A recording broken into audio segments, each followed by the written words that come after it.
Assalamualaikum warahmatullahi wabarakatuh. Selamat pagi. Kali ini kita belajar tentang senyawa terhidrat. Selamat mengikuti. Apa pengertian dari senyawa terhidrat, Pak Guru? Senyawa terhidrat adalah zat padat yang mengikat beberapa molekul air sebagai bagian dari struktur kristalnya. Disebut juga sebagai air kristal atau zat terhidrat. Apa perbedaan antara senyawa terhidrat dengan senyawa anhidrat? Bedanya adalah, senyawa terhidrat adalah zat padat yang mengikat beberapa molekul air sebagai bagian dari struktur kristalnya, sedangkan pada senyawa anhidrat zat padat itu sudah tidak mengandung lagi molekul air.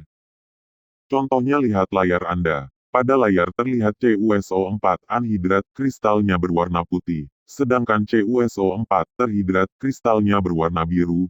Itulah perbedaan antara senyawa terhidrat dengan senyawa anhidrat. Sekali lagi lihatlah layar Anda. Contoh lainnya adalah senyawa terhidrat kobalt klorida heksahidrat dengan rumus kimia COCl26 hektar 2O, berwarna merah sedangkan senyawa anhidratnya berwarna biru. Hal ini kami dapatkan dari laman id.stefan.sais.com. Bagaimana jika senyawa terhidrat dipanasi, dan bagaimana jika senyawa anhidrat kena uap air? Baiklah kita jawab. Silakan lihat layar Anda. Senyawa tersebut akan berubah warna. Di layar terlihat CuSO4. Terhidrat jika dipanasi menjadi anhidrat yang warnanya putih. Sebaliknya anhidrat yang putih jika kena uap air kan menjadi senyawa terhidrat. Contoh lainnya lagi. Lihat layar Anda. Senyawa terhidrat kobalt klorida, yang berwarna merah jika dipanaskan menjadi anhidrat yang berwarna biru. Dan sebaliknya anhidrat kobalt klorida yang berwarna biru jika kena uap air akan berwarna merah. Lihat layar Anda. Bagaimana cara untuk menentukan air kristal dalam sebuah senyawa? Cara menentukan jumlah air kristal didahului oleh percobaan identifikasi. Jika percobaan identifikasi membuktikan bahwa senyawa tersebut adalah senyawa terhidrat, maka untuk menentukan jumlah air kristal adalah sebagai berikut. 1. Menentukan selisih massa antara massa terhidrat dengan massa anhidrat. Cara menentukan selisih massanya adalah dengan menimbang massa saat senyawa tersebut dalam keadaan terhidrat dengan massa senyawa dalam keadaan anhidrat. Dari kegiatan ini diperoleh massa senyawa tanpa air kristal dan massa air yang berada pada kristal senyawa. Terus 2. Membagi massa senyawa tanpa air kristal dengan mR senyawa, maka dihasilkan mol senyawa tanpa kristal. Juga membagi massa air kristal hasil percobaan dengan MT air, maka dihasilkan mol air. Dari sini maka dapat ditentukan rumus molekul senyawa terhidrat. Rumus molekul senyawa terhidrat menyatakan jumlah mol senyawa dan jumlah mol molekul air pada senyawa terhidrat tersebut. Sebanyak 10 gram hidrat besi 2 sulfat dipanaskan, sehingga air kristalnya menguap. Massa zat padat yang tersisa adalah 5,47 gram.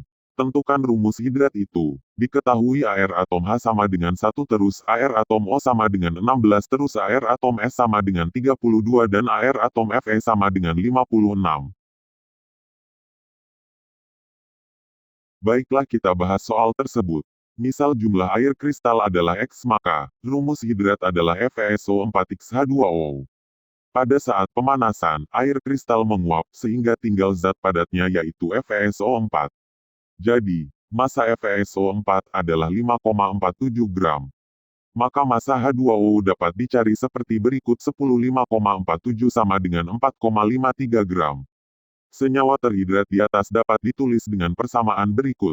FeSO4X-H2O, tanda panah atau menjadi FeSO4 plus X-H2O. Untuk menentukan rumus molekul lihat tabel. Lihat layar Anda. Mencari massa air kristal. Massa terhidrat dikurangi massa anhidrat. Dimasukkan angkanya. 10 dikurangi 5,47 sama dengan 4,53 gram. Persamaan reaksi FeSO4X-H2O menjadi FeSO4 plus X-H2O. Lihat, massa FeSO4X-H2O adalah 10, terus massa FeSO4 adalah 5,47. Terus massa H2O adalah 4,53. Selanjutnya lihat. Perhitungan mol. Mol untuk FeSO4 dihitung dengan rumus. Mol sama dengan G per mR FeSO4. Setelah angka dimasukkan dan dihitung seperti berikut. Mol sama dengan 5,47 per 152 sama dengan 0,036. Itu tadi FeSO4. Sekarang menghitung mol air. Rumusnya adalah mol sama dengan G per MRH2O. Lalu masukkan angkanya. Mol sama dengan 4,53 per 18 sama dengan 0,252. Jadi FeSO4, 0,0360,252H2O.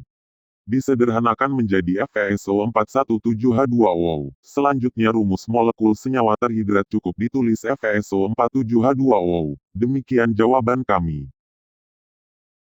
Berikut soal satu lagi. Jika 4,99 gram CuSO4XH2O dipanaskan hingga terbentuk CuSO4 anhidrat sebanyak 3,19 gram, tentukan rumus molekul senyawa terhidrat tersebut. Mencari massa air kristal, rumusnya adalah massa CuSO4XH2O dikurangi massa CuSO4 anhidrat, lalu angkatnya dimasukkan. 4,99 dikurangi 3,19 hasilnya adalah 1,8 gram. Baiklah, selanjutnya. Persamaan reaksinya. CuSO4XH2O, tanda panah atau menjadi CuSO4 plus XH2O. Selanjutnya mencari mol CuSO4 dan mol H2O. Rumusnya adalah massa masing-masing dibagi MR masing-masing. Selanjutnya dimasukkan angkanya. Untuk CuSO4, 3,19 dibagi 159,5 hasilnya adalah 0,02 dan untuk air 1,8 dibagi 18 hasilnya adalah 0,1. Seterusnya disederhanakan menjadi mol CuSO4, 1 dan mol H2O adalah 5. Maka kita temukan rumus molekul senyawa terhidrat ini yaitu CuSO4, 5H2O. Demikian jawaban kami.